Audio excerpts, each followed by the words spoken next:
मां शारदा की पवित्र धरती है और यहां इतनी विशाल संख्या में माताएं, बहनें, बेटियां भी आई है।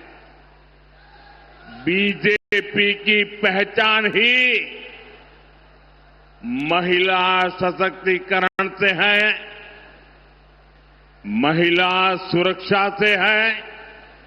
इसलिए देश के हर राज्य में बहनें, बेटियां बीजेपी को सबसे अधिक आशीर्वाद देती हैं। हम चाहते हैं कि विकसित भारत बनाने में बेटियों की भूमिका का विस्तार हो। राजनीति में भी ज्यादा से ज्यादा बेटियां आए। लेकिन साथियों, आपने देखा है कि संसद में क्या हुआ है। टीएमसी ने बंगाल की बहनों के साथ एक और धोखा दिया है। बंगाल की बहनें चाहती थी कि उनको 33% आरक्षण मिले। मोदी ने ये सुनिश्चित किया। बंगाल की बहनें चाहती थी कि ये 2029 से ही लागू हो। मोदी ने इसके लिए भी प्रयास किया, लेकिन टीएमसी नहीं चाहती थी कि बंगाल की बेटियां ज्यादा संख्या में एमएलए बने, ज्यादा संख्या में एमपी बने, क्योंकि बंगाल की बेटियां इनके महाजंगल राज को चुनौती दे रही है।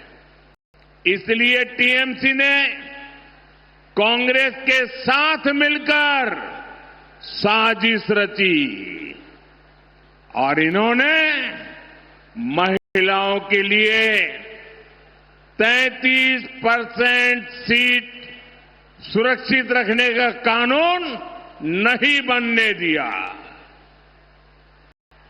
साथियों, ये वही टीएमसी है जो घुसपैठियों को लाभ देने के लिए हर कानून नियम तोड़ देती है।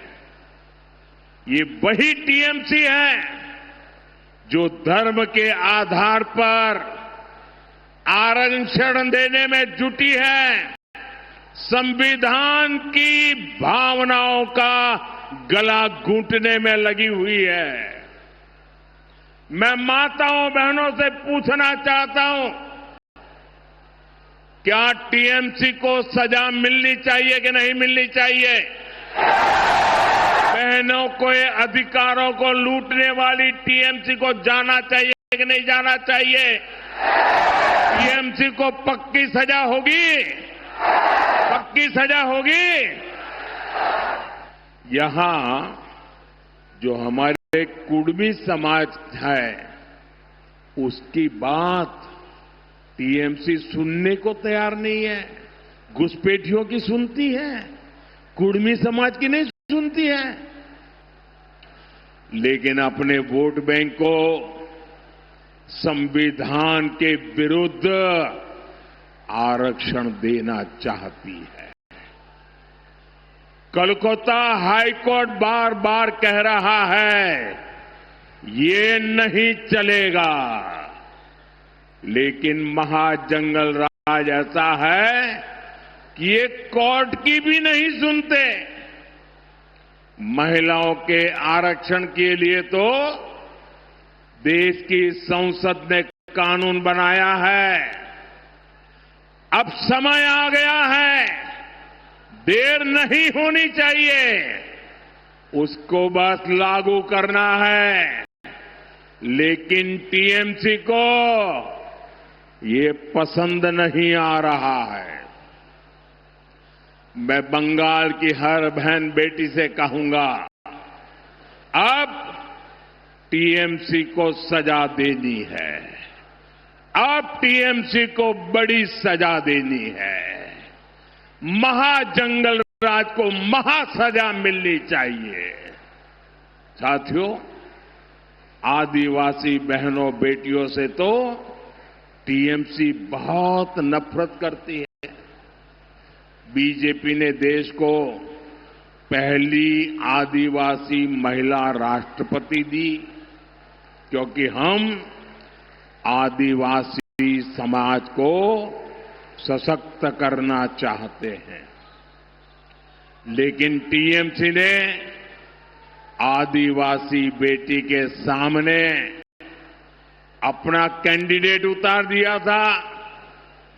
जैसे नेहरू जी ने बाबा साहब आंबेडकर को पराजित करने के लिए उम्मीदवार उतारे थे, वैसे ही कांग्रेस टीएमसी ने आदिवासी राष्ट्रपति को पराजित करने के लिए बहुत बड़ा खेल खेला था। यानी ये नहीं चाहते थे कि आदिवासी बेटी देश की राष्ट्रपति बने। साथियों, आज पूरी दुनिया राष्ट्रपति द्रौपदी मुर्मू जी का सम्मान करती है, लेकिन आदिवासी विरोधी टीएमसी उनका अपमान करती है।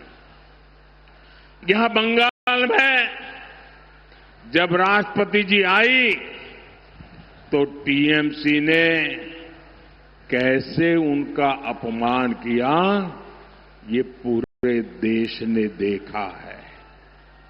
बंगाल की बहनें आदिवासी समाज के इस अपमान को, एक राष्ट्रपति के अपमान को कभी भी नहीं भूलेगा। आप मुझे बताइए, राष्ट्रपति का अपमान हमें मंजूर है क्या? राष्ट्रपति का अपमान हमें मंजूर है क्या? राष्ट्रपति का अपमान करने वालों को सजा मिलनी चाहिए कि नहीं मिलनी चाहिए? राष्ट्रपति का अपमान ये महिलाओं का अपमान है कि नहीं है? राष्ट्रपति का अपमान आदिवासियों का अपमान है कि नहीं है? राष्ट्रपति का अपमान संविधान का अपमान है कि नहीं है?